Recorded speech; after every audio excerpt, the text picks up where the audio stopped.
Hey all, it's Scott here, your 365 coach, and you spend way too much time every single week when it comes to booking meetings in your Outlook calendar. Well, in this video, I'm going to be showing you a number of features to be able to reclaim some of that time back when it comes to organizing meetings and using great new features to make that process even easier. So we'll be looking at 5 features ranging from Outlook bookings with me, allowing a simple web link to book in a meeting when you're available. We'll also be looking at more advanced features, such as setting your working location when you're working remotely or in the office so people know where you're going to be and they don't have to hassle you on Teams asking you when you're next going to be in the office for that all-important meeting. We'll even look at an advanced capability around scheduling polls, both for internal and external participants in your meeting, to book a meeting at a time that suits you. So by the end of this video, you're going to be an Outlook maestro when it comes to scheduling in your meetings and find that all-important time every week. And before we dive in, we'd love it if that all-important subscribe button to find more great content like this every single week, because we believe you can become a productivity superstar when it comes to using the tools in the right way. And if you're really keen on leveling up your Microsoft 365 expertise, check out our free ebook and also subscribe to our weekly Motivational Monday newsletter, giving you the latest tips and tricks in Microsoft 365 delivered straight to your inbox completely free of charge. All right, so let's get started and let's dive into Outlook bookings with me to get us working in a better way when it comes to organizing those all-important Outlook meetings.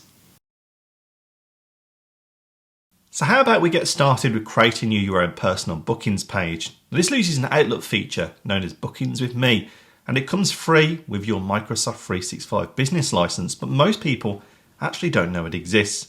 So this allows us to go to a website, as you can see behind me, and have the ability for someone to book a meeting based upon my availability, and I can have different meeting types and appointment types that can be shared from my booking page. And I could also share those privately or publicly to make the process a hell of a lot easier. Now you're probably wondering, what's the benefit? Well, for me, it cuts out all the time of playing email ping pong. I don't have to ask for times and dates whether my customer or my colleague are available, or even use things like scheduling assistant. I can send them a link to book a meeting in with me at a time that suits them based upon my own availability. So a super easy way to go and book meetings in with me. Now we do have a fully detailed tutorial on how to get bookings with me set up, and a link is in the video description and also shown above as well.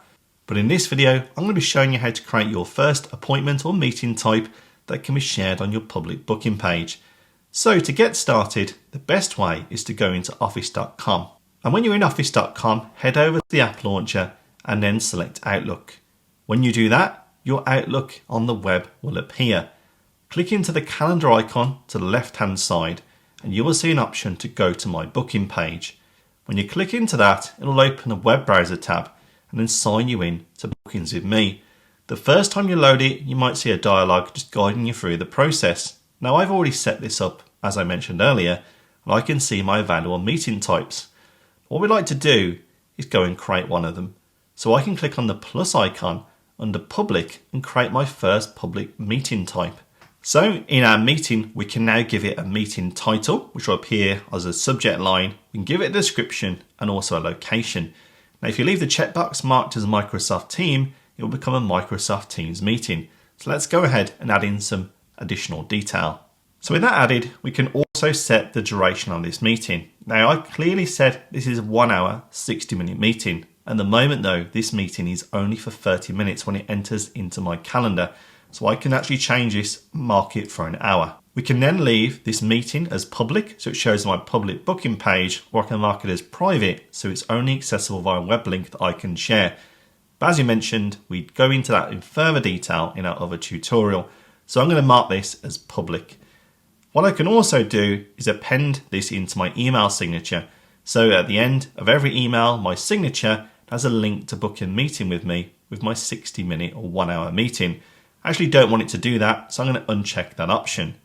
You can then see for scheduling, it'll follow my regular working hours. Now, if you're interested what those are, you can click on this link, it'll take you into your Outlook settings, and you can actually define your working hours and your working days. It's quite important if you wanted to use that information. We can see under here that mine is set from 8 to 5, Monday to Friday. But you may feel that your office hours are different for this meeting type. You may not want this meeting at 8 o'clock in the morning on a Friday. So that's very simple to do. You don't have to adjust these hours.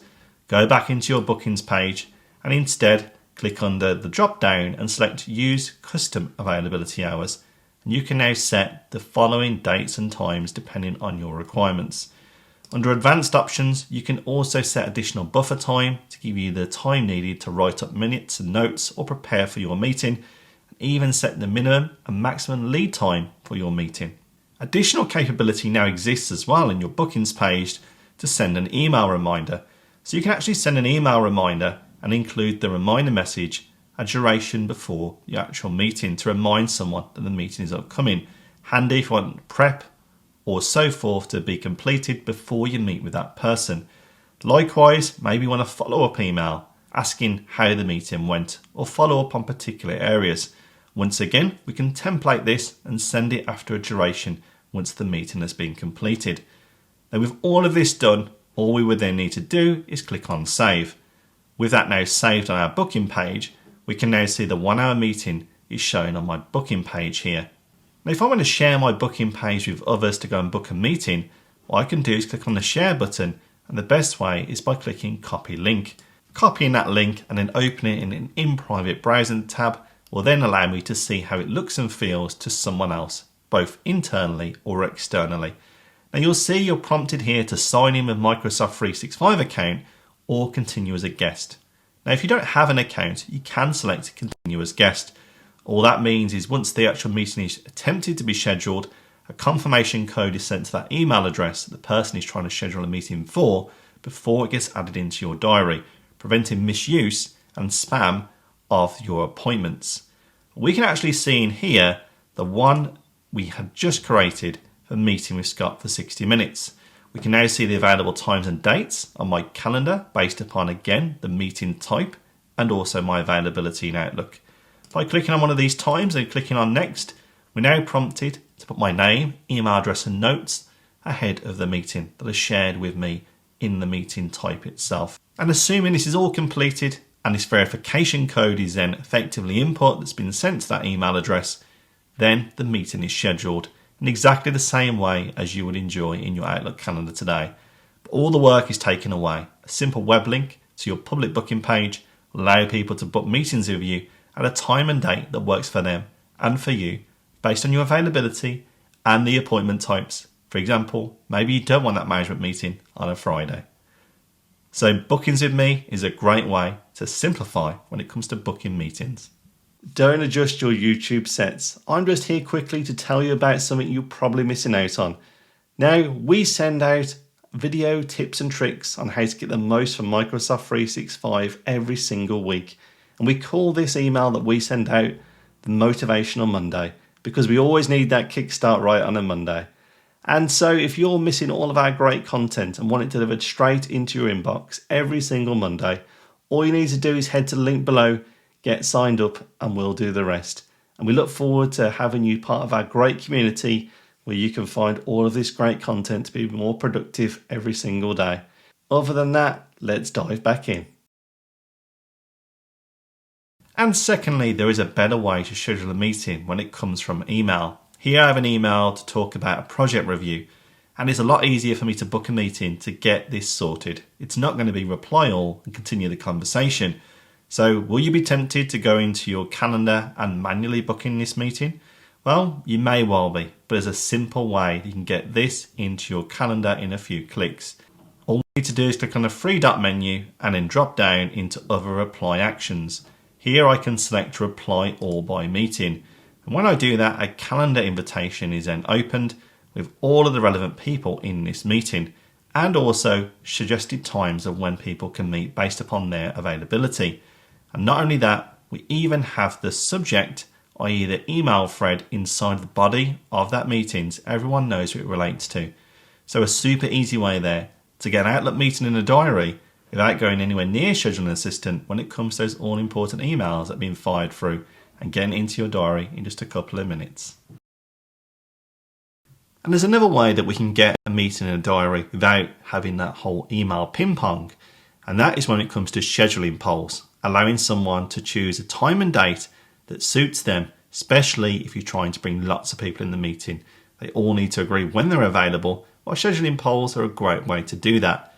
Now, to achieve that, what we need to do is go and create ourselves something in the diary. And to do that, go into your calendar and then click on the new drop down and select event. And when you do that, we can begin to populate some information. Here, I'll note it as a catch up, and I'm once again going to bring in my attendees. Now, these attendees can actually be internal or external once again, so it is supported to use both. Now, rather than using the schedule assistant, I can then click on this scheduling poll, which is using something called find time. When I click on scheduling poll, on the right hand side, we can now see a dialog appears, allowing me to set how long the meeting is going to be for. Well, it's not going to be for 4 hours, it's actually a 1 hour meeting, and I would like to have the meeting next Friday. So we can actually see here that based upon availability, that effectively all of these parties are available. What I could do is click on a few options here, and then I could click on next. Now, as I can see, I can add a Teams meeting, so it'll be automatically scheduled once we agree consensus, or I can put in an office if it's in person. I can also click and manage poll settings, and I can actually automatically, as I mentioned then, that schedule the meeting when it's reached consensus of opinion. And I can even lock polls and so forth. And once I go ahead and click on create poll, it'll now insert that into an email draft. And as we can see here, the scheduling poll, the 1 hour duration, and also I can very simply see the catch up has been added into the actual note itself from the meeting subject. If I now go ahead and click on send, and on the sent item, you can actually see I can click on vote. And in here, I'll now be able to access the scheduling poll and also vote for my best time or even add preferences. And each of the attendees will be able to do the same. So here I could put a prefer for 9 AM and then click on vote. I can also, as the meeting organizer, force scheduling by clicking on the schedule meeting button. But as you mentioned, I've set it that when we agree consensus, the meeting will be automatically scheduled. So scheduling polls can take out all the work when it comes to trying to arrange a meeting both internally and externally and getting all of your times and dates aligned in the calendars. And all that pain is taken away. And when it comes to booking meetings, we often now work in a hybrid world. Some people are in the office and some people are not in the office. And you might want to get a meeting with everyone when they're in the office. How effectively can we do that with the tools I've just shown you? Well, you could put a custom location such as the office and then agree on a scheduling poll, but there is also a way that you can update your calendar to show people whether you're going to be in the office or working remotely. And when they do the same, you'll also have to see their availability and schedule a meeting when it suits when everyone is in the office. Now, to get this set up, we'll need to go into your Outlook options. So we can either do this via Outlook on the web or inside the new version of Outlook. What I'm going to go ahead and do is click on the settings icon, and what I can then head down is to work hours and location. Now, you've seen this earlier in today's video. This has been used when we're using the actual bookings with me feature inside of Outlook. But on the right hand side, I can add whether I'm working in the office or remotely, and I can even do that based on different times of the day. So maybe I'm working remotely between 5:30 and 6 PM, but the rest of the time on a Monday, I'm actually going to be in the office.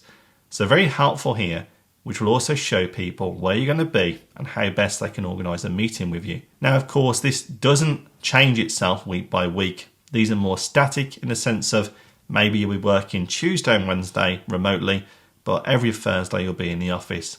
And that's the type of configuration that's expected here, not if you're just working away on next Thursday. You could optionally go in and change that, but you're going to have to remember to change it once again. Now, with these set up, we'll go ahead and click on save.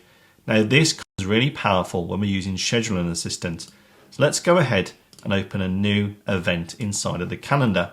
Now, what I've done here is just very simply added a meeting subject, and I've also put in Adele's name. So now I have someone in my meeting. I can now click on scheduling assistant, and on the right hand side under the required attendees, I can see an icon, and hovering over will show me whether Adele's in the office on that day or whether even I'm in the office or working at home. So here, if I move it to Thursday, I actually see Adele is going to be working remotely. On Friday, Adele is now going to be in the office. So it's very simple for you to use that feature based on your availability to cut out emails and messages to you to ask when you're in the office, Alternatively, if your colleagues update it, it's very easy then to use your scheduling assistant to schedule a meeting when everyone is in the office.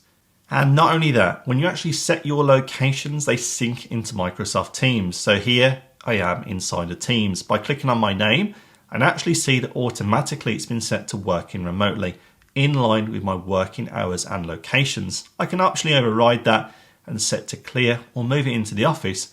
But again, a handy way for people to know you're working remotely or in the office, even inside of Teams. But even better, simplifying the whole experience when it comes to using Scheduling Assistant. So now we're in Teams, let's consider what's the best way to catch up on meetings that have already happened or meetings that are coming up. For example, a meeting recording or meeting notes shared in one of your meetings in the past. How can you get to that pretty easily without going to every single one of your events on the calendar? Well, Microsoft have introduced a new app and they're rolling that out at the moment. That is called Meet. What we need to do is go into the three dot menu inside of your Teams app, search for the app called Meet. Once you find that, click into the Meet app and then you will see a list of all of your upcoming meetings and also the meetings that have already happened. And as we can see here, we even have quick access to the recordings in those meetings. And here I can see all of my past meetings and upcoming meetings. For example, here is my first meeting that's upcoming, a contract signing. I even have quick access to reschedule the meeting by clicking on reschedule, and it will open a new dialog for me to reschedule the meeting. Likewise, meetings that have already happened, while they're going to be shown at the bottom, I could go into here and click on the catch up with Adele and open up the recording that was taken inside of that meeting and also see any meeting notes that were also made in there as well. So it's a great way inside of the Meet app to go back to the past and look at notes and content that's been shared. And there's even a filter icon to show meetings that have also been recorded in one single place.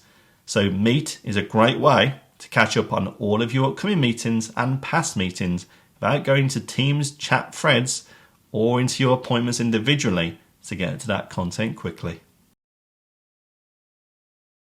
So there we have it, 5 important new features available in Outlook that can improve the way that you schedule your meetings. So if you use one of those features or all 5, I'm pretty sure that's going to save you time every single week to focus on the more important things. So if you found this video helpful, we'd love it if you hit that thumbs up button. And not only that, subscribe to this channel to find more great content like this every single day. And if you have any questions or tips to share, please leave them in the comments below. I'd love to look at those comments and see what else we could cover in the future that you're struggling with, or even some content that we can build that we know works for you. And so from me, thanks a lot for watching this video, and we look forward to seeing you in the next one.